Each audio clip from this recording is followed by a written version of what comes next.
We commonly think of addicts as liars, that they will say or do anything to fuel their addiction. Addicts are not born liars. In fact, they're oftentimes born the truth teller of their family. We're going to talk about what addiction really is, and I'm going to offer you a solution. Oftentimes, right, those who become addicts as kids will be described as sensitive, very observant, very aware of their environment. And so if there's any tension in the house, like either there's financial pressure or parents are fighting or there's something going on in their environment, they feel the impact of those stressors deeply. They're already temperamentally predisposed to being more anxious, more sensitive, and more observant. Oftentimes, highly sensitive children come from highly sensitive parents. So you have this kid, this tender, beautiful,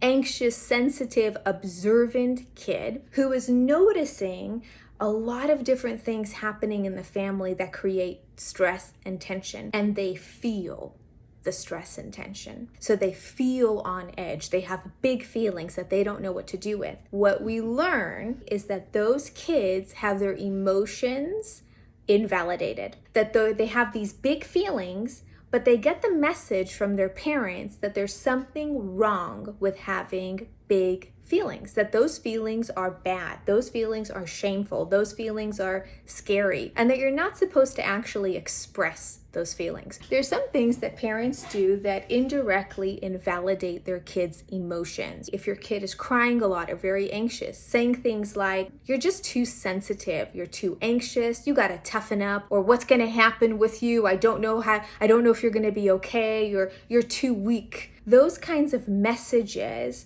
really create a lot of shame for a kid who is just naturally born feeling whatever is happening in their environment. And remember, they are the truth tellers of the family. So they're the ones who say, "Something is not okay here. I'm a kid, so I don't know what it is, but I feel it. And when I come to mommy or daddy with my feelings, what my parents say is critical." Hopefully, my parents have enough emotional intelligence and have a secure attachment style so they can reflect and validate and offer me comfort. Not all parents have the ability to do so. And if my parent says to me, "You're too sensitive," what do I learn? I learn in that moment that my feelings are not okay, that my feelings are either wrong or too much, or my mom or dad doesn't like it when I have these feelings. And so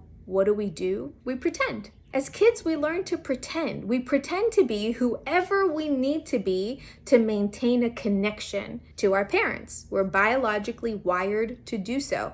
And if mom and dad doesn't validate the sensitive, vulnerable, tender, anxious, observant one, maybe they'll like this one. And so really, as a kid, people who later on in life develop addictions, they start off as connection junkies. They just want to connect. They will do anything to connect, to feel connected to something. But eventually, over time, those feelings start to build and build and stack and stack. And then it becomes too much to pretend. You cannot ignore your soul. You cannot ignore who you are or what you feel without there being a cost to pay for that. Over time, these emotions start to build and build and build. And we need a distraction. We need something to distract from the emotion for a while, something to make the feeling go away. And that's where addiction comes into play. There's lots of obvious addictions, but what is an addiction? I like to describe addictions as the strongest dose of distraction. The strongest dose of distraction you can find.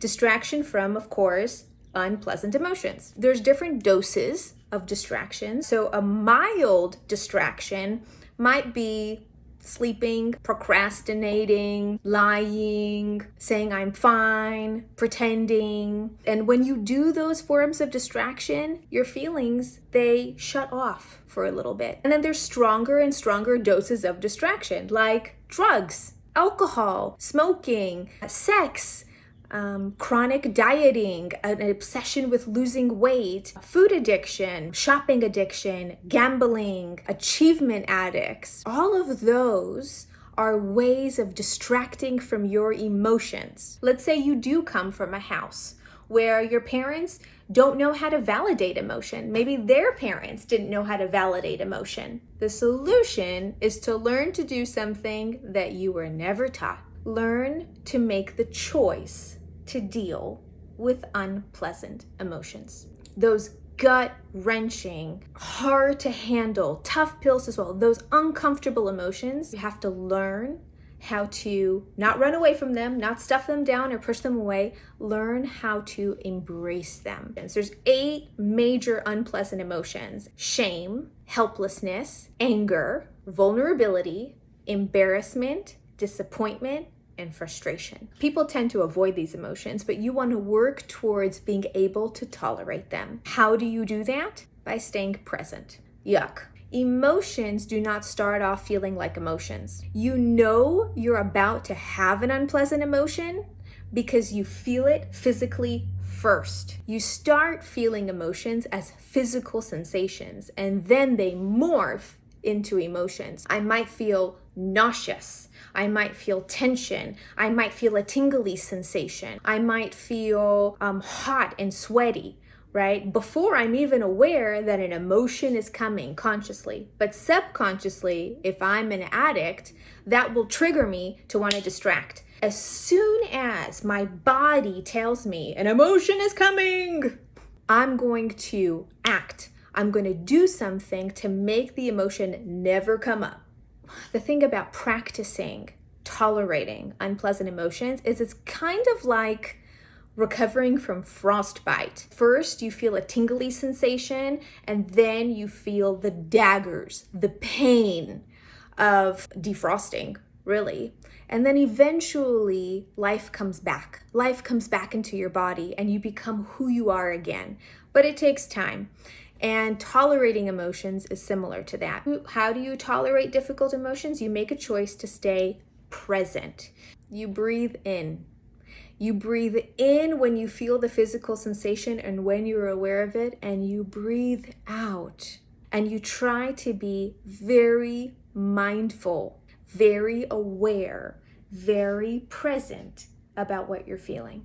Emotions are like waves, right? So if I'm walking on the shore, there are mild waves that crash and there are tsunami waves. No matter how big the wave is, I know there's always going to be a crash. Eventually the wave will break and it'll go back to where it came from, back to the core of the ocean. I don't really know the science of waves, but work with me here. There might be a mild one or a big one, but if I watch it and I'm aware and I'm present for it, eventually it crashes and it goes back. The waves last in your body for 60 to 90 seconds. Okay, research shows us that the initial physical feeling that, alert, you're going to have an emotion, the physical experience of it lasts for 60 to 90 seconds. You can do anything for 60 to 90 seconds. That's like half a Beyonce song. All you've got to do is breathe in and out, being present for your emotions so that you can be your true self. At the core of every addict is actually a connection junkie. Someone who wants to feel connected